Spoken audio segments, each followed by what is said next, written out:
been tooling around with ideas in my head, but I haven't like been sitting down typing out prompts and stuff for. Sure. But Dude, anyway, I hate when no you one get cares the, about the that. stroke of genius idea for content and then you just like forget due to ADHD. Oh yeah, yes. Probably induced by ourselves. Most likely induced by ourselves after the last episode. Sorry, I saw a No, squirrel, so I had to go chase it down. That's all good. That makes sense. We induced the ADHD and the TISM after the last episode. So, and with that, we'll introduce. Hello, welcome to another episode of the 1 to 10 podcast. Oh my God, we don't have four fucking things playing yet. It's amazing. Yet, emphasis on yet. Wait till we start talking about something interesting, and then it's over for True. all of you. True. How you doing today, man? Life's pretty life. Kids are sick, stress, but we're getting through it. I feel that, bro. I feel that. Yeah. Yourself? Kid is good. He's not sick. He's healthy. That's He's good. He's 3 months today. That's pretty tight. So he's been alive for a fiscal quarter. So we can now, fiscal quarter. Yeah, so now I can invoice him. How's his stock projection doing? Is it? Dog shit. He's been making poor Okay. investments. Yeah, seems like it. He invested into FaZe stock exclusively, actually. For some reason, it's just tanking. They took it off of publicly being listed. That's old news, though. They had to stop the sale because it was losing too much value. Yeah, deep Because they fucking found value, out dude. babies were investing. Yeah, deep fucking value. Shit. I watched a whole documentary on the GameStop thing on Netflix recently. Actually, it was really fucking good. Yeah, Except for the unbiased. I mean, maybe unbased. You is know, more you like it. already know how I feel about this whole subject matter. Everyone soyed the fuck out about it, and so I'm also don't need to be showing my cell phone. Why not? chilling. Well, I'll show your social security number too. Come on, bro. Yeah, true. My ID's right here, and here's my dick pics. And There here's you my go. gun. No. And here's my hey, Charlie, I got clips. yeah. Oh, yeah, those are magazines. You fucking idiot. God damn. Yeah, no, Things happened. that was cool. It was a fun time, but people soyed the fuck out. Like, here's what I'll say: we're gonna get deep for a second. Eski's gonna do one of his Eski rants early. People have moved from being like Republican or Democrat, and they've gone to like anti or pro establishment. And like the hot thing right now is not to be socialist; it's to be anti-establishment. And I think I can back that up with evidence. Bro, that's been that way since the 2000 election. What the fuck do you mean? I don't know. I have talked about this so many times with my peers. I straight up think that people have. The starting point was the 2000 election. It was basically you are voting for the party that you do not want. You're voting for the opposition. You're never voting for your winner, and it's only been a steady increase continuously after that. See, I've never thought of it. People that way. hating I on also- Al Gore for that people just gave him shit just for being himself, and having a political agenda. I mean, this also happened in other political situations. The guy who was famously behind the bill in Australia that got all automatic weapons banned and stuff. Yeah. It was political suicide. It was over for him after that. He didn't get to have a career, but he did something amazing with it, right? True. So I mean, maybe when you have like how you feel. I mean, I think Al Gore's just an example of like a person who has like a deep value on a certain political ideal. Deep climate fucking change. value, would you say? A Possibly deep even value? GameStop value. But no, honestly, like I feel like that's kind of like our version of that. Is like Al Gore is just very into that thing, and he's been ostracized a little outwardly. I think Sure. the progression continued on when we went to 2004 election. 2008 was. Yeah. I mean, Maybe that was screaming, Republican I don't Democrat. want to be a racist.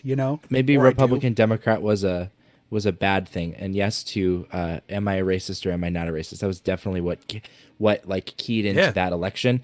And there was a lot of weird pressure. Like if you don't vote for Obama, you kind of hate black people. Vote or It was die, like- motherfucker. Yeah, it was like, dude. oh shit. Which nothing against. Like Obama was based, and like Biden is just like all Barry of the is good still things based. about Obama's. Yeah, they're both like two Sure. very solid. Like, if he wasn't black, I think that he would have been like maybe topping Biden in a. Sorry, I just remembered that everyone used to address him with his the way they said his name, Barack Hussein Obama. Hussein Obama. Yeah, It's the and intensity on the Hussein. his Ugh. tweed suit or whatever, his tan suit. Yeah, dude. But no. So I shouldn't have said Republican or Democrat. What I should have said was conservative or liberal. Yeah. I think that would have been. But Same- I just think that same thought. the sides are not like aligned around like conservative values anymore for the people No, that are it's like it's part about of the conservative party. oppositional values of the other side. Well, I mean anti-establishment at literally like Don't believe the CDC. Don't believe like what the experts say. The media is lying to you. There's nothing that you can believe anymore that you can't find on a YouTube video. Like this whole antitrust of like people in positions of authority, not even just like against the other side. I'm talking about like a new wave of it that's come up. These people I listen think since to COVID. fucking the Sex Pistols one time, and then all of a Yeah, sudden, true. it's like, Punk, but they were. You know what? British the Catholics were punk right in the about punk. 70s. Yeah, dude, they were. They Fuck the should have Ramones. stamped it out. Fuck the Ramones, dude. I based yes. Even though the Ramones were never a political like punk band, anyways. Yeah, no, I definitely think that you have a very valid point. I agree fundamentally. And Obviously, so with what I just with that, ranted on, but yeah. yeah, with that though, the like positions on GameStop and like the shenanigans that happened were absolutely not based in reality. It was just the little guy fighting against the system, and everyone kind of yeah. got taken up on this wave, and they kind of weren't really looking at what was actually So happening. that's the thing. If you watch this documentary, you have people who are winners and losers from both the GameStop thing. Whereas people who bought in guess. early, no, like there's people who like made money. They talk at the end of the movie. They show you how much money they invested, how much money they got paid out. Like Yeah, they and then talk don't about they that. show like the one guy that invested at like 460 and then like is like lost it all. I lost everything and he I lost will his never house. Yeah, he had to, yeah. yeah. That's because that guy was also like the kind of fucking idiot to jump on the bandwagon way too late. Like he jumped on. He buy jumped. the rumor, sell the news. You fucking Well, I mean, yeah. restock. Yeah, restock the stock, bro. Yeah. But Anyway, I'll watch the video. I'll give you a review next week. Okay, I'll tell you. It's on Netflix. It's an enjoyable documentary. It's like an hour and a half. It's a good little tromp through the whole thing, you know, and just maybe I don't remember if it was a series or one movie. I think it was just one movie. Is it? And it's not preachy. It's not like no. It was very BlackRock with their firewall. No. colluding with they definitely Robinhood they definitely talk about the whole like the collusion thing of like why they stopped the sale and why they pulled it off the market and then the massive tanking thereafter. They talk about that. I would say it's a little politicized, but not like really. You know what I mean? Like the people who are your heroes in this story are the people who are actually the little guy who were like way ahead of the curve. Like, yeah.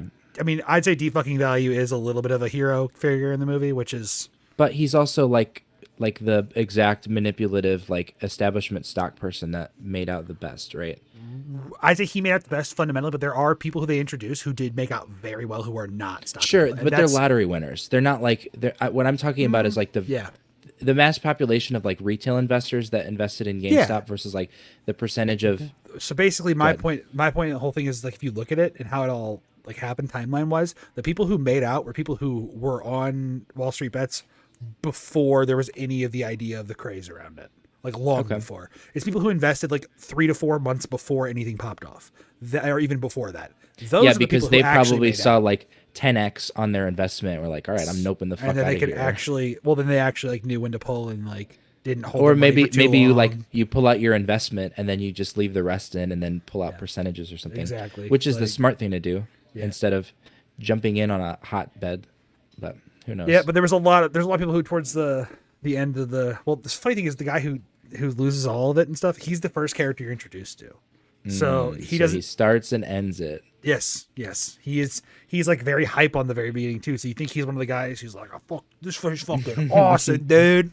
And he looks like he has smoked way too much weed in his life compared to like every other person you see in the entire I mean, when you lose, $400,000 or whatever on a meme stock. He's a guy who was a gambler before he was a stock trader. Yeah. Like his name of the game was playing poker and being, out in Vegas. It's like, this is not a hot take anymore, but anyone who's like a crypto investor or like talks about how well they've done in crypto just happen to get in on Bitcoin, like at $10,000 or $15,000. Like there's no rhyme or reason. They just happen to get lucky with the thing that they put their money in on. Or people who people who I wouldn't say consider lucky, but like there's this guy I watched an interview on. He goes by the name Gummo, and he was interviewed on Soft White Underbelly. Shout out to Mark Letitia for making some of the best like raw interview content. Big on fan of the YouTube. channel. Thank you, Mark Letitia. I fucking love his channel, dude. Like Soft White Underbelly just hits different.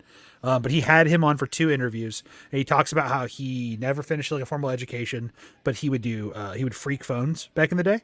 You know what that is? You familiar? Phone freaking, dude. Yeah, I saw a TikTok on this a couple weeks ago. He talks about how he used to like use a quarter to like fuck up a magnet system in a gas like pump so he could like get gas for like 3 cents a gallon in like the early 2000s. Like he basically was like a real life hacker beyond just computer systems in many early ways. And then he started hacking computers very early.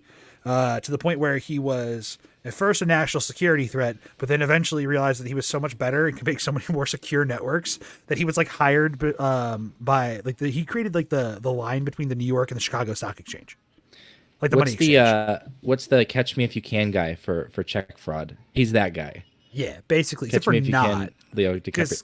I mean, kind of, but like he has elements that are actually like that, like of Leo DiCaprio's character in that movie. But then he also has like real life, like he's actually just like a really good dude. I consider him a white hat hacker. I think Leonardo DiCaprio is also a good dude. I think that he started off pretty rough, and he could have like said "fuck like, you," but and he like turned what's around. eating Gilbert Grape or No, I'm sorry. I'm kidding. The Catch Me If You. I knew what you meant. I just wanted to be. I don't know. I don't know if he's all right. This is now the analysis of Catch Me If You Can. No, I'm kidding. Is he not a good guy at the end of it? I think so. But I mean, I think it's more. I think it's more fairly. Self-preservation, sure. I think it's more fairly ambiguous though. Okay, whatever. Points. But anyway, the phone freaker, the hacker turned white hat. Yes. What about him? He something with crypto. So he actually had crypto like when it first started. Like he invested into Bitcoin when it was like super like sub 0.0001 cent, right? And then now he's got like somewhere over $16 million in cryptocurrency because of just the increase of having it from the 90s, 2000s kind of thing. You know? Yeah. My 150 Dogecoin are really looking sexy right now. But you know what I'm saying? Like there's people who actually like foresaw it 20 plus years ago and are like, okay, this could be something. I'll put a little money in. No, he talks about it. How he's like, I thought it could be a real thing and blockchain's interesting and how like it could be valuable. So he put a little money in over time. There are people who are actually principled in approaches to cryptocurrencies, but the majority of the not. people talking about it are just Crypto people that bros. are crypto bro. That's you know what? All right, we don't need to bloviate on this anymore. I'm sorry. No, I think we should. Fuck the crypto bros. Fuck crypto bros. No, there's so many cool ever things. since FTX crashed a couple months ago, though, like I feel like that was the downward spiral of all cryptocurrencies, where no one really it's still gives a shit chugging. anymore. It's still chugging along. With who? Like Coinbase? So like, okay, all right. So it's relative, right? So we're not talking about like people becoming millionaires in a couple of weeks or whatever, but the underlying stuff that was spun out of cryptocurrency and Ethereum, especially, and NFTs especially, are a multi-million-dollar business venture for something called Funko NFTs. Did we talk about this? I feel like we have before. Is this the guy who made the Jimmy Fallon Bored Ape? No, I don't think so. It's Funko, the company. They have an NFT line that they release like twice a month. Those motherfuckers.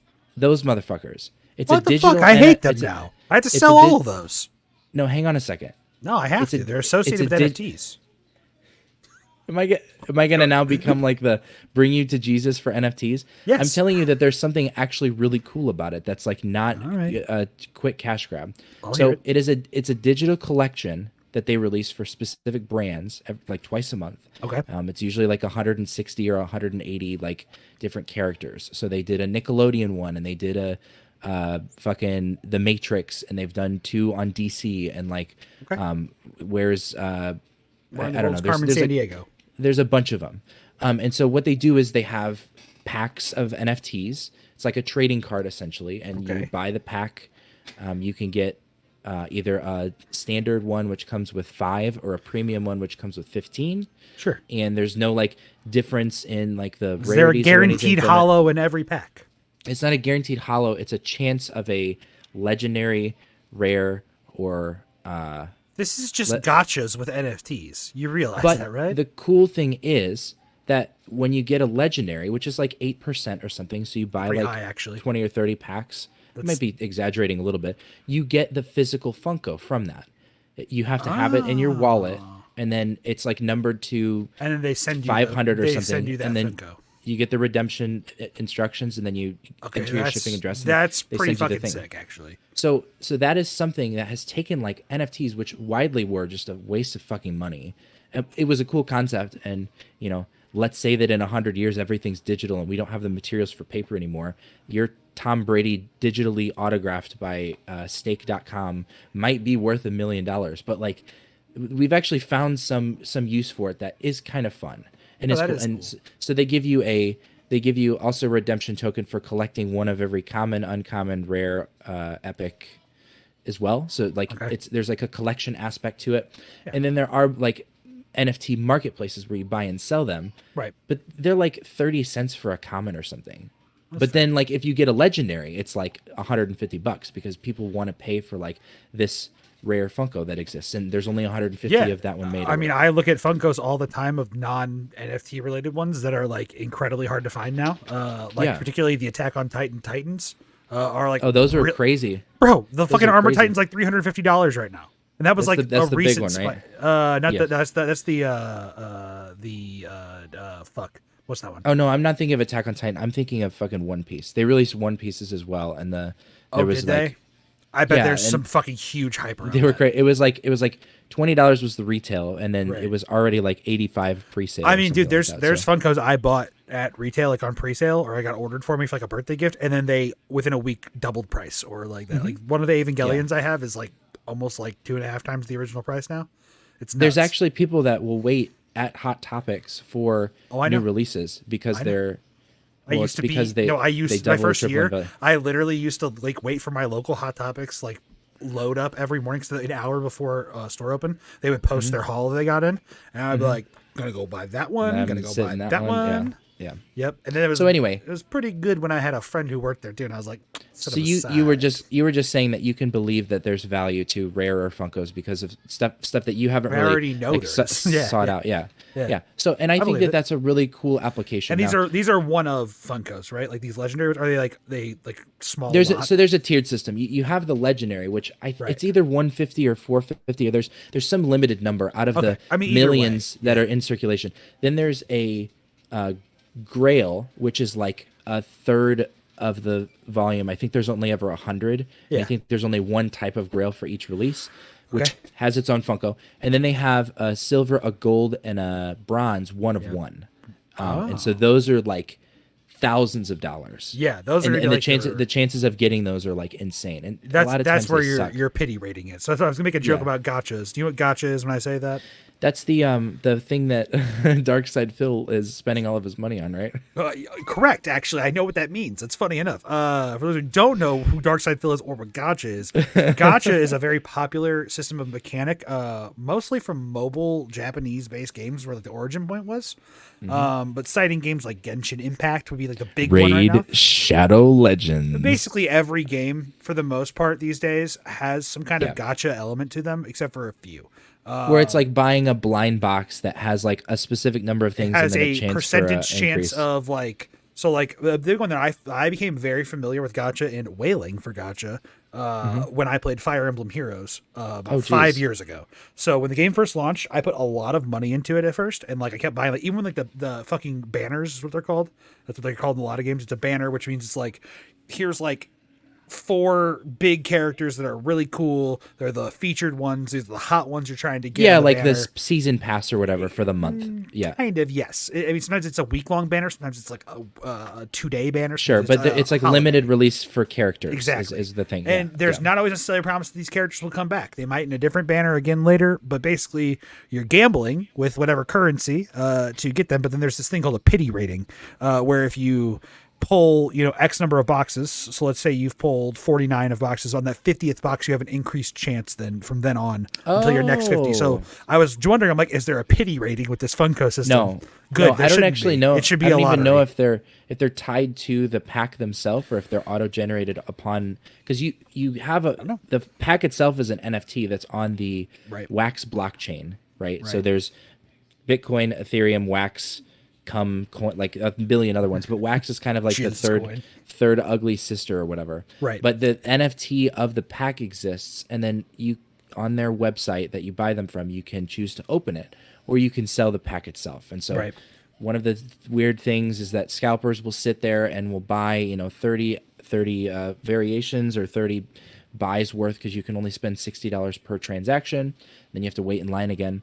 And then they'll usually double their money. Like it's $20 a standard pack in and you get 40 out or whatever. So that's like one thing that they do. But when you burn the NFT, you open the pack, it gets rid of that. That no longer exists, even though that is still serialized. And then the 5 NFTs are generated, and so it's random every time, as far as I can tell. There's no like Interesting. open 15 packs in a row and suddenly, because it's not within like the confines of a game. It's like I take ownership of this pack, but it's like something that's seeable by everyone else. Everyone can see like, okay, Eski bought 15 standard packs this day, and then he bought 6 more from Jack on the whatever the fuck NFT The exchange Ethereum that I got to NX, the Ethereum to Wax exchange using but no, Dogecoin. it's and so there's fun stuff that goes along with it, and we were selling NFTs on Whatnot actually for a little bit with our like secondary stuff. And it was like pretty fun. There were cool things that you could do with it, where we would play little games where we would make our own pack. So we would have like 100 NFTs from Funko NFT, and then 3 of them would be legendaries, and they would be like packs of 10, and there would be 10 pack NFTs. And so then we would bid on all 10, and then we'd open them, and then somebody would, probably hate their life, and then a couple people would feel really good about it or whatever. But that's precisely 3. There's 3 people, or maybe you're the lucky bastard that gets 3 of them. But there's like it was enjoyable for the people that were there, and there was enough like winning and losing to where it kind of balanced out. There weren't people like losing their fucking house on Funko NFTs. It's like a super niche thing, but no, it's cool. All of this, to like zoom back out, is that there are cool things that have come out of it that I think are really interesting. I mean, I think we should talk about the most important kind of NFT to this date, which is actually currently increasing in value. Counter-Strike skins. True. Counter-Strike skins are still on the rise currently, and they have been massively, especially knife skins, have been massively increasing in price. Like I've heard like $15,000 for a sale of a knife, or like 20K. Well, didn't we see the highest sale ever was like 150 grand or something? That was for a gun, but it was a gun. But knives are always like the hot ones. I thought. Knives and gloves are pretty rare, and they're pretty valuable. I mean, I've had plenty of friends who have like bulled on chests and opened one up and then sold it and made like $1,000 off of a sale and had their Steam wallet fucking fat for a while.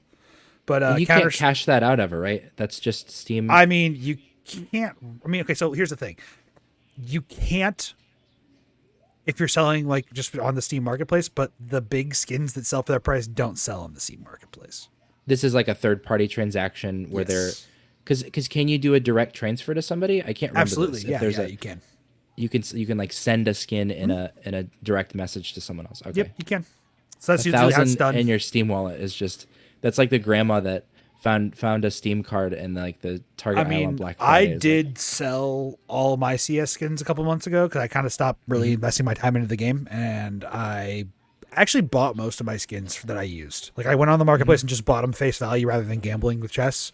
Yeah, because they have a chest and key system, and that shit. You have to have the chest, and then you have to buy the key on top for the specific chest. Yeah. It's not just any random key; it's literally for that chest.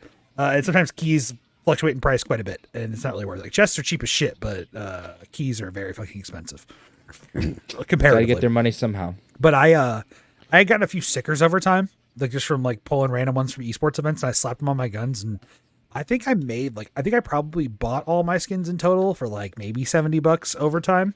And I think I sold it all for like 120. So I made a little profit off of it. It's like a 60% margin right there, dude. That's and then I spent it all on Marvel Snap. So let me talk about Fire Emblem real quick, and then I want to talk about Marvel Snap, because I never got to actually go on that tangent of whaling and gotcha. 2 seconds. I need another drink. So do your thing. I'll start. I'll be right I'll start. Let them know. Okay. So audience, gotcha. That weird mechanic with the pity multiplier, gambling, your bullshit, right? So back in the day, 2016, I started investing into the game and in my time into the game. And I played daily into their systems that required you to use like their energy, because this is something you absolutely have to know.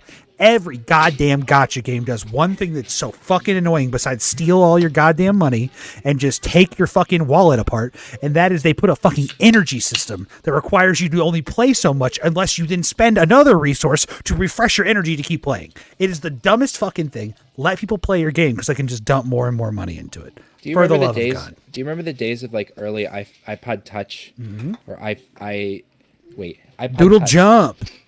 Yeah, or like there was the fucking the plane that flew across, and you had to drop the bombs and like destroy the stuff. Or Angry Birds is a great example. Jetpack Joyride. Like it was free games that Oh, fucking Temple Run. Do you remember Temple Run? Dude, Free games. you mean pre Subway servers? Yes, sir.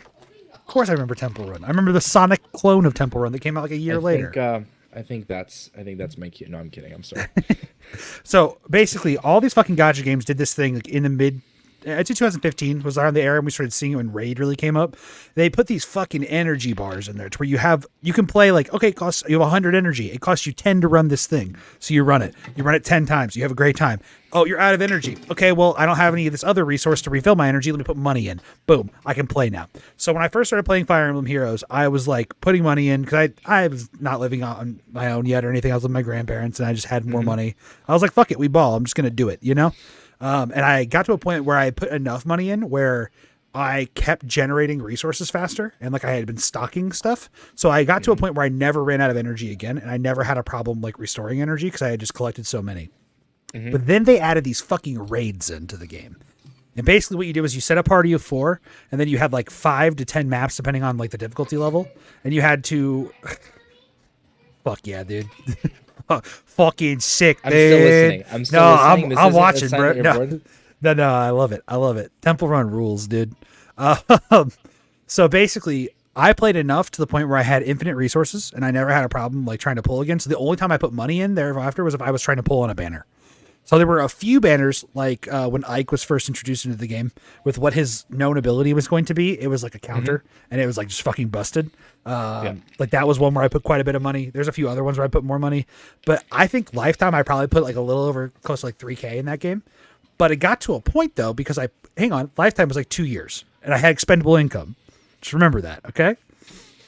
Oh, you don't want to know how much I put in the league, dog. You don't even want to know. We're gonna talk about that in a minute. We will. We'll talk about that next. Okay, so I put that in, and then I have this pool of resources I never run out, right? And then we get to this point where, kind of like how you have a stand, it's like a stationary stand. You know those long, like thick wrapped cable ones that have like the rotating like phone thing? Yeah, it's just it's where like it can be a stand where you can yeah. But you can also like wear this wrapped cable around your neck, and it will be like a stand in front of your face. So what I did, talking about the neck holder. Yes. So I had a neck holder my friend gave to me. I just moved out, right? And I didn't put any money in the game at this point at all. I swear on my life, I was too poor to be able to do it. But amazing. So basically, I move out. I'm living with my friend. My friend gives me the neck holder, right? Because he doesn't like it. He doesn't want to use it. So I'm like, fuck yeah, I'll use this thing. So I'm like, for months, making dinner, playing auto run maps. Because it was an auto play thing where you set your lineup and then it just could play through the map. And you had to like touch the screen twice to go to the next one. So I had so many good it's units. the same with Raid. I don't know if you've played Raid before, but it's the same thing where you just can auto run. Exactly. You can auto run your... So I would auto run, and this event came up, and it was from the Fire Emblem Radiant Dawn event line, and it was the Black Knight event. And the reward was the Black Knight character, probably my favorite character in the entire Fire Emblem franchise. So I was like, all right, this one, I'm going to go fucking hard on this one. Like this event, I'm going to try. Like I'm really going to try. So I would grind. I mean, I would go to work, I would come home, I would eat dinner, I'd hang out, but I would always be playing the game. I'd be playing Game of League. I'd have it on the stand there. I'd be tapping every now and then, just keep it moving, right? Because I was at one point top 1,500 in the world of 2 or 3 million players at this point in the game. Incredible. I was just running constantly. I had the ideal team with all the ideal setups. I had ideal stats, proper boons and banes. Like I was good on this event. And then it got to this point where it was the last week. It was so fucking exhausting because I was trying to crack top 5K for a long time. And I finally did. And I was like, fuck yes. Because I just had to put time into it constantly. Yeah. So I kept putting time over and over into it. And then this last week of it basically what happens. I would play throughout the whole day, right? It's like 16 to 18 hours of the day, go to sleep, get back up. And my rank would drop drastically from sleeping. So it got to the point where I literally could not keep up. And I would go from fluctuating anywhere from top 6,000 to top 1,500 in the world based upon what time of the day it was. So like at 8 a.m. when I woke up, I was top 6,000. By the end of the day, I'd be back in like 2,000s, 1,500. I was like, fuck yeah. And the reason I was going for top 1,500 is because that was the second highest reward rating. Top 500 was the highest reward rating. And that's botted probably, right? I mean, that's automated. Probably, but I don't really think it was it wasn't impossible to get like high ranking without. Obviously, I did pretty well. But after that border came and I did that run and then I went to the next one and I started like to kind of grind in a similar way for the next event. After a week, I just got really fucking bored with it. I was like, I've done it already. I've already cracked like the highest peak of this game. it's exhausting to manage this. And No autism for you. They started adding new mechanics to the game, and it just kind of was like, I don't have time to manage this new thing. So I haven't played in probably like 3 or 4 years. I haven't even touched that game. Now, something I want to highlight, Second Dinner and Marvel Snap-on really quick before we go on to my League of Legends trauma. Yeah, sure. Is that they have started a new season. This is a game doing seasons right. Okay, your seasons are 1 month long. It's a pass. You don't have to buy it, right? But you can. It's a $10 pass if you want to. First thing you get right away is the new hot card that just dropped with the pass. This one's Nebula from Guardians of the Galaxy. Yes, sir. Is it the thing where there's like a 2-sided ladder and like one side is the free one and then you get the second? The free is already included for every player. You're right. It's not. If you buy the pass, then you get the other half of it. Nope. It's not even on the same screen. Nope. Okay. No.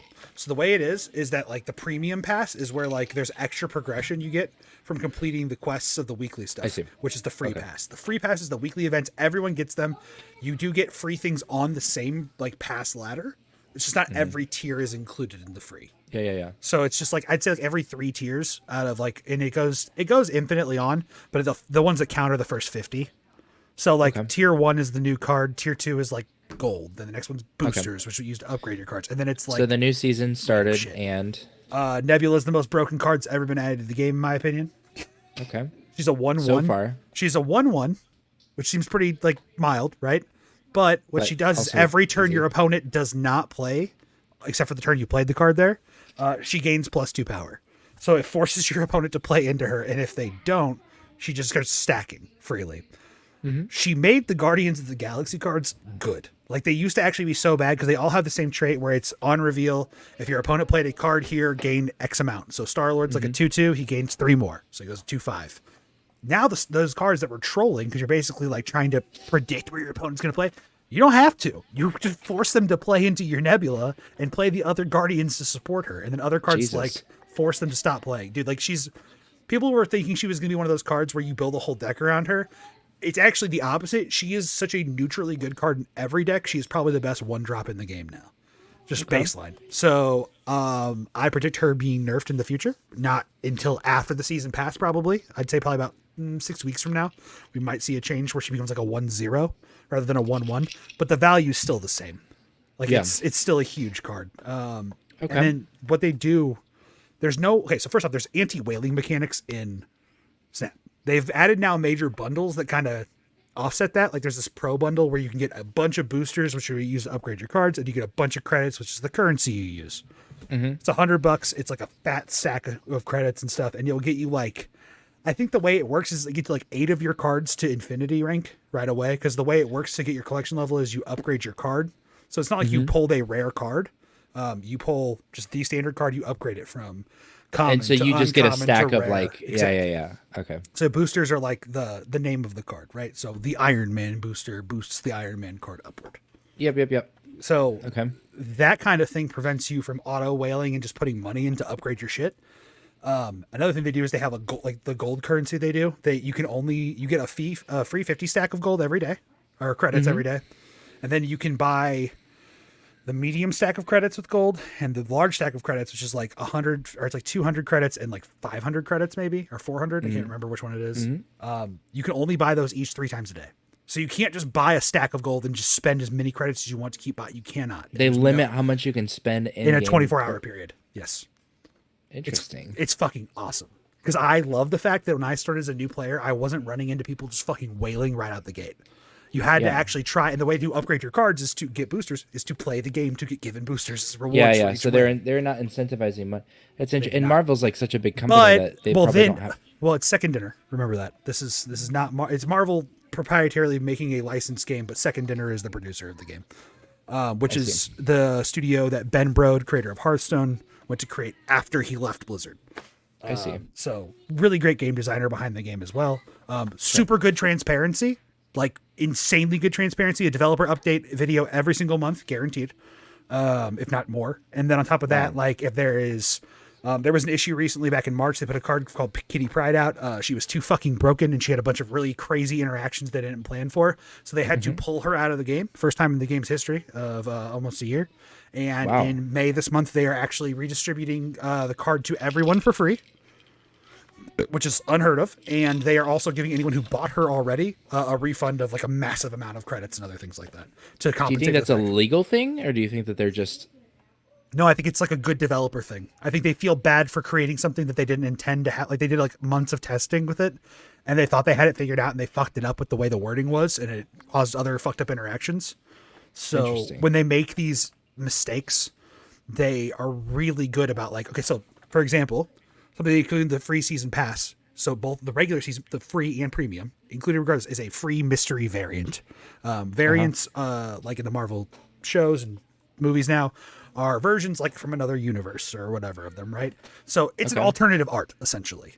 Usually what it is. That's like where your rare stuff comes in, right? There's like every card has an ultimate variant, which is worth a ridiculous amount of money. And they've made them accessible to buy recently. But basically, that's like the highest rarity, but there's like super rare, regular rare. Yeah. Whatever. Those are the more like, that's like your rare hunting kind of shit. But basically it works all the same way. Of like you have the same amount of chance of pulling these random variants, but they made it in the most recent patch, which was like, a couple days ago. They made a note like, hey, you guys might have noticed on our free path projection that the mystery variant's been removed. That was a mistake. Everyone's going to get mailboxed a mystery variant later this month. Jesus. No, they're very generous. The one thing they're not generous with is some of their currencies, particularly collector's tokens. Looking at you, they stress me out, dude. Because then they add a new card to the game. The card costs 6,000 collector's tokens, and there's no guaranteed drop for collector's tokens. And they can range anywhere from. Well, there's any range from 100 to like 500 or 600 being dropped on any random collection reservoir, whatever it is. So it's kind of just like this whole fucked up. Like, okay, we have the best way to get tokens right now, straight up, is to buy them. Where they have a bundle that includes them on like their Tuesday deals that they always have. So they have like Token Tuesday. So that might be where they're getting their piece. They're kind of well, they put a bundle out today. It's for a character called the Collector, and it's got 10,000 collector's tokens in it. Not for the card, the Collector, just the general currency collector token. And it's $100. And I'm not going to buy this bundle, even though it's an incredibly good value, actually. Like the amount of like the boosters, the credits, and the tokens they give you are actually insanely high value. Don't let that FOMO get a hold of you. But I will not do it. Well, I can't. I have a fucking family to feed, dog. let's hear how League got a hold of you. Okay, so League of Legends stole my life in 2011. I graduated high school, got a laptop. It was over from there.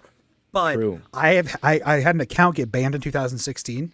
I'm not going to divulge details why. It was not toxicity. It was nothing. I didn't really do anything wrong. It did get banned. At that point in time, I probably had, I didn't know actually how much money I had put in because they didn't have this feature yet where you could go to a website and be like, how much have I spent on League with this account name, right? Or log in and find out. So then I had a friend whose dad who had played Mini Moons before who was like, you can have my account. I'll sign it over to you. Here's give you the email. I'm like, thanks, dog. So I get that account after like, I think it was October of 2016 was when the first ban happened. And then I think it was like 2 months where I was fluctuating on random accounts, like either Smurfs I was making or other people who said that I could use their account, but then I would use it and they'd be like, actually, you can't. You got it ranked for me. Thank you. I'm taking it back. And the guy stole my name of Fleeb at one point on there and I had to wait for him to change it. Oh, Jesus Christ. I had a couple friends who noticed him still have the name. He's like, what the fuck? He asked you to do so and he kept it. And so people would like spam him and be like, dude, change your fucking name. He finally did it eventually.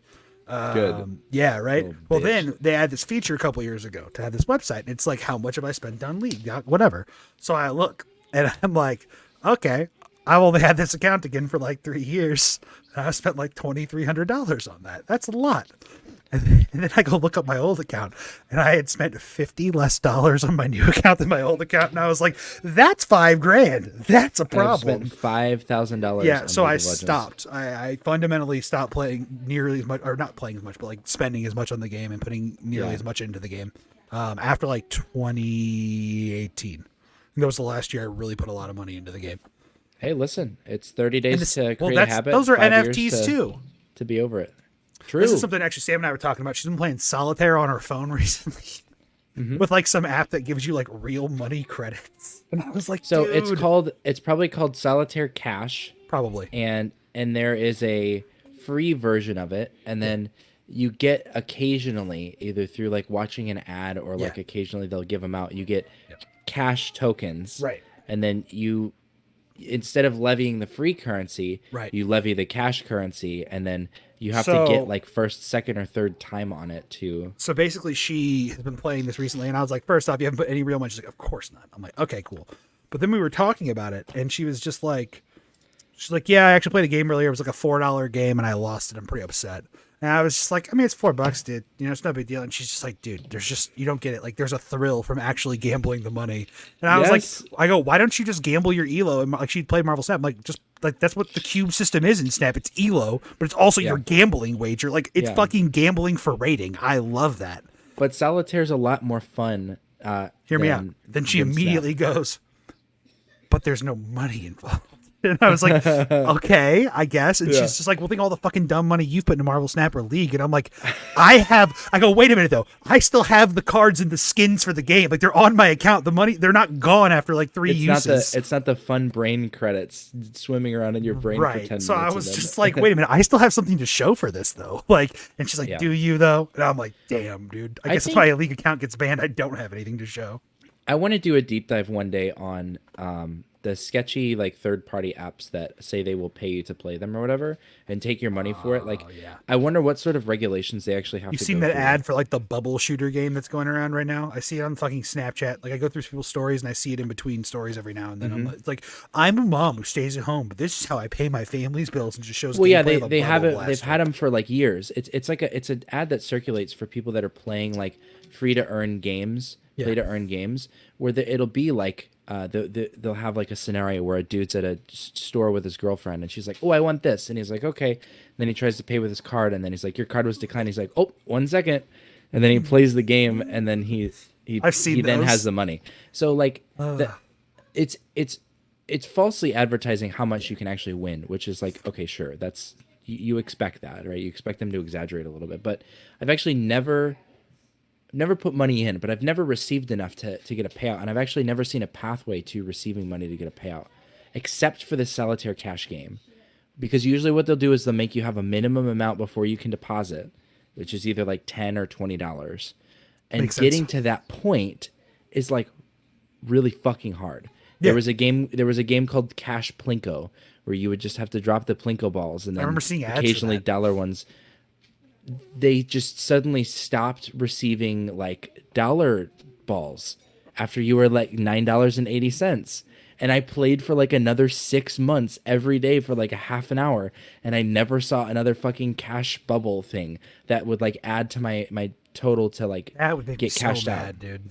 So like, how legal is that? If you're creating a system where, and then like I would look up at forums and stuff, and holy shit, you better never want to actually like understand the mechanics of a particular mobile game, because there is no documentation whatsoever for any of them. Like I've looked up stuff on Merge Friends, like what's the best strategy, or like there's Merge Dragons and stuff, and it's just a bunch of grandmas like typing in Facebook groups, like but you go to fucking Path of Exile, and there's like a Wikipedia page and a link to like a dissertation written I like by how you somebody picked in the third year of most, college. literally the most Okay. complex game system in Sure, existence. I understand, but what I'm saying is, No, I get what you there's not that much of a difference in like the player number of Sure. like something like Merge Dragons versus like Path of Exile, but for some reason there's like no documentation whatsoever.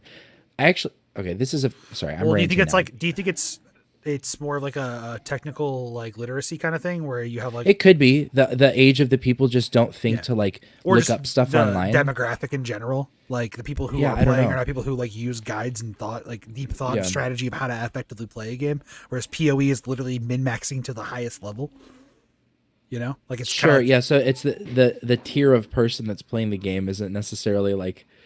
I mean, no, like Thinking I'm to, being like- like, yeah, I mean, I'm being Yeah. serious though. Like a tap, No, you're game, right. a tap You're right. game is thoughtless. Like you don't like look at what you're playing on your phone right now. Like literally, it's fucking it's Temple Run, dude. Like it's thoughtless. Who has a guide on Temple Run? It's like make sure 0.4 milliseconds before this wall comes, you turn and do this jump, and like no one does that. So hang on, let's think about this for a second. They have speedruns for every game, and the people that do speedruns like gain like a scientific understanding of like the mechanics of everything, and they know like how things Shout out tick my and, boy like, all the weird Simply things. for Super Mario 64. Yeah, true. Was he have the Love 64 or the 120 star record? Yeah, I don't remember. But think it's the 120. there's a person that like goes artistically on every single game, but it just Artistically. doesn't artistically. But it It's just doesn't artistry. exist. It doesn't exist for the mobile stuff. Like somebody at maybe I'm the person that needs to do it. I started the. This is the new thing. No more. There's a game called no more hip hop by Gucci or Destinciaga. It's no. time for It's documenting spreadsheeting, mobile games. keeping Yeah. dragons, or whatever the fuck is Yeah. the new hot mobile game. But anyway, how legal is it for the Cash Plinko game to turn off the spigot for like the randomization of stuff, or to like change the percentage past a certain dollar amount, where like it might be like 1 out of every 10 additional things. So I feel like this thought is the antithesis to the idea of like how ethical are loot boxes in video games. Because loot boxes so like loot boxes are the inverse, where it's like how legal is it for you to have such a low multiplier to get certain But things it's that advertised and you're held to predatory. that. Well, but it's advertised and what you're if held it's to that. but what I if it's think. not advertised well? Like there was a big controversy over Overwatch and COD when that was all happening a couple years ago, back in like 2018, I want to say. There was a big point of like there was legal precedent being placed against them about how like I think in China there's like certain rules that have changed now where you can't have loot box things in certain people like games for certain ages and stuff like that. Yeah, and loot boxes are fucked up anyway, and like I don't know how they're technically allowed to exist. There's a whole thing. Okay, I'm gonna say it. So the way that people get around. Say it. Have you ever heard of a sports card break, or like a Pokemon card break?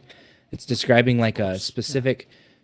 So like opening up a large amount and then splitting the stuff between groups of people. Yeah. So it's technically illegal if you sell a spot and a break for some. Let me start from the beginning. You can open up multiple boxes of sports cards, for example, and divvy that out amongst people, and they will pay for a spot in that break. So usually it's by team or by type or something like that if it's in Pokemon. It's illegal in the United States for you to sell a break with a not a guarantee of receiving something for it. That's an illegal lottery. So there's people that are doing this all over the country, but what they're doing is they're not wagering dollars. They're having them buy their own on website currency and then pay for the breaks on their website with that fake currency in order to pay for the spot. And that's how they get away with like and so it's the same thing with freaking microtransactions in video games, where it's like you're doing the same exact thing, and I don't know how this is allowed. Like I don't know how somehow paying for some useless digital asset means that I'm no longer like spending my money gambling with you or whatever. I fundamentally agree with what you're saying, because I did do this a little bit with Overwatch the first year I played, where I would, and I'm glad when Overwatch 2 came out, they were like, hey, we're gonna merge your accounts between consoles and PC, because I had a bunch of skins that were in limbo on my Xbox account for a long time, because when the first couple events came around, which were like the holiday 2017 event, the or holiday 2016 event, the Lunar New Year 2017, I probably bought 100 loot boxes of each one. So I was buying 50 stacks to save money, because it's $40 rather than fucking 10 for 10. So I could get certain skins, because the way that was fucked up too, because that game was fucking, the skins were free, but you had to like grind levels to get loot boxes, or you could just buy them. So I was like, I'll just buy them. But the thing was, but you did still get things. That's kind of the thing, right? Like you are still getting something. I mean, yes, you're getting something digital, but you got like, you're guaranteed to get 4 things. The rarity could vary, but you're still getting 4 things. Sure. And if you got duplicates, they gave you currency back in exchange. Yeah, but like when you're paying for energy in a game, like you're just giving money to play the game, which somehow that's okay in an arcade, I guess. Like you're paying for access to the machine temporarily. So I mean, yeah, like, think about the quarters you put in the Ninja Turtles machine. Isn't that the same thing? Yeah, I know, but like it's illegal to pay for something and then not receive anything for it. Sure. Like, and if it's a stream that's free to watch, but then to participate with the chance of getting something, like, because it's 3 things that go into a lottery. It's chance, a prize, and payment for participation. So you need 2 of those 3, and it's not a lottery. But all 3 of those have to be present for it to be considered a lottery. And so you're not technically paying money to participate, because you're just paying money for their thing on their website, and they like have, here's $1 million for this 1 cent Cubs card or whatever. Like they'd have shit where like you would never spend the currency actually. So it's just a facade. But I just kind of thought about something though. How are scratchers fucking legal then? Because there's a I don't know if you know this, on the state website for the state lottery, they have a list every month of the number of unclaimed prizes because they have a certain number of prizes that are given to, and it goes by game. So you can look at the scratcher and you can go online and you can see, okay, how many $50,000 prizes have been won? How many millionaires have won? That's a And it fair actually point, I keeps track guess. of it. So there's out of the all of the ones that are printed for that month, whether they sell in that month or not, there is a certain number of prizes that win. Purple. And then it is still a lottery. It's legal because it's a registered lottery, and there's like a ton of the reason you don't want to. Sorry guys, if you're watching the Temple Run, there's a reason why you don't want to be running an illegal lottery. It's because you have to have like credit checks every quarter, and you have to have like cash on hand, and like there's like all of this regulation that you have to go through. Whereas No, what's I guess happening that right now, makes sense. Yeah, so, that so makes and sense. scratchers are highly regulated, but then one of the things is also they have like odds that they're held accountable for. And I assume that games creators probably aren't held to the same standard as lotteries, but I think there is legal precedent if they misrepresent, like let's say that Digital Funko is actually lying about the percentage of a rare or something. Like Yeah, that's probably actionable at some point. I imagine so. I don't know.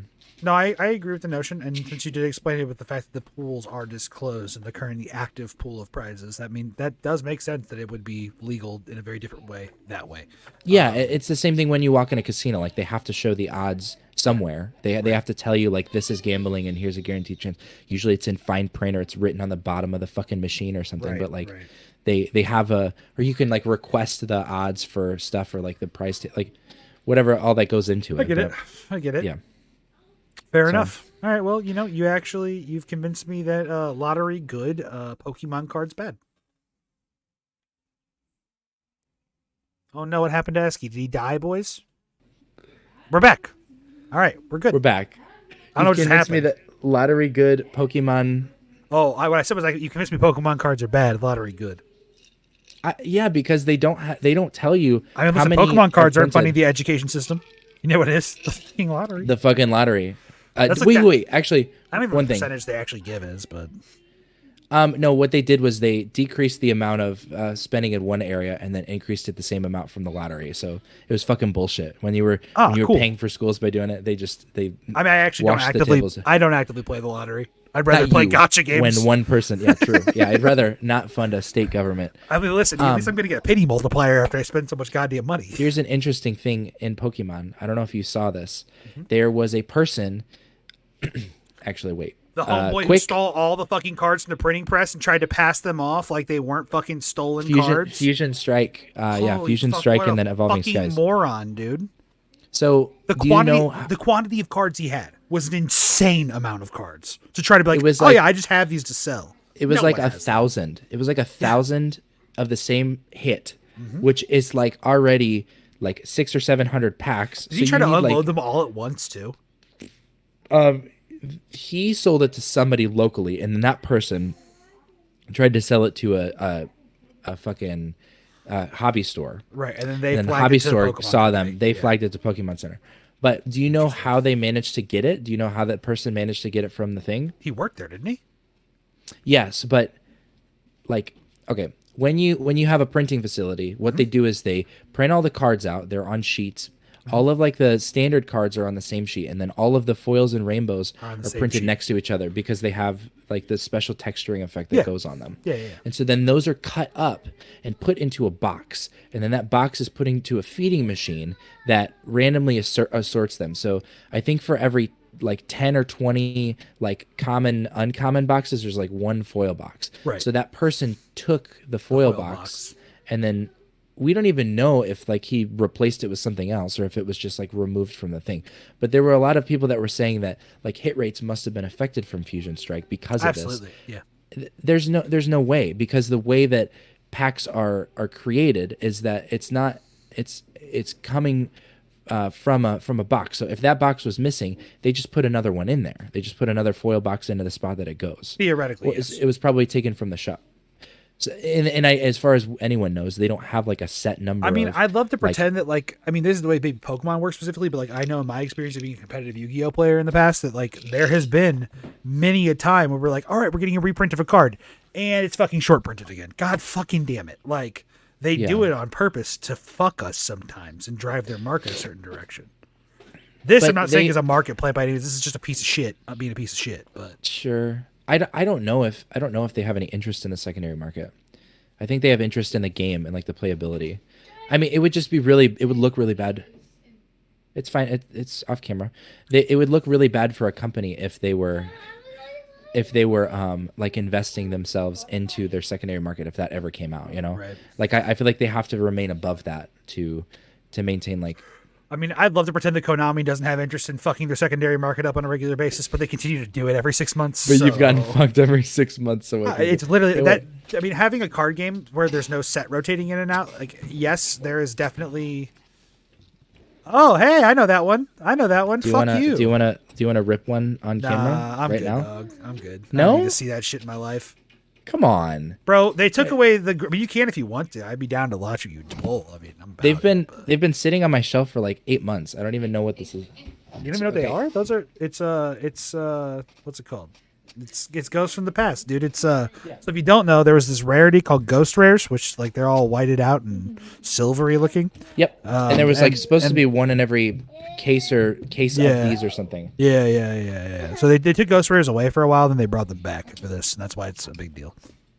Fun fact: I pulled a Ghost Rare Stardust Dragon out of a Duelist Alliance singleton pack in 2008 when it came out. Jesus. Way back in the day. Bought it from a Walmart. When opened it, and I was like, this card, I don't know how to fucking use it yet. The effect seems busted because it can just do an Omni Negate, basically. But holy shit.